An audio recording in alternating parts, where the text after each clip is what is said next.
Շատ բարձ պատճառով, որովհետև մենք ունենք դառը փորձ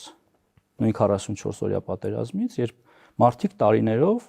վարժական հավաքներ չէին անցել, չէին տիրապետում պահեստազորի իրենց տարական խնդիրներին։ Այսինքն, երբ ժամանակը եկավ, որ նրանք պիտի որպես պահեստազոր զորակոչվեին բանակ եւ խնդիր կատարեին, նրանք չգիտեին իրենց առջև դրված խնդիրները, վայրը, իրենց հրամանատարներին եւ այլն։ Մենք հիմա փոխել ենք այս ձևը եւ ձևավորել ենք տարածքային պաշտպանության զորքեր, որտեղ սկսած Վաշտի հրամանատարից մինչև բրիգադի հրամանատար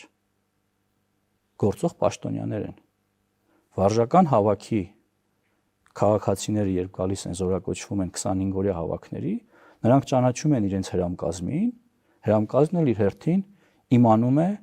յուրաքանչյուր հաստիքի վրա գոյություն ունեցող պահեստազորին։ Տեղի է ունենում նախ ուսուցում 10-օրյա, այնուհետև ներդաշնակեցման նպատակով այդ մարդիկ անցնում են նաև 14-օրյա մարտական հերթապահություն։ Սա կարծում եմ շատ տրամաբանական է եւ մեկը մյուսի հետ կապելը կարծում եմ ճիշտ չէ։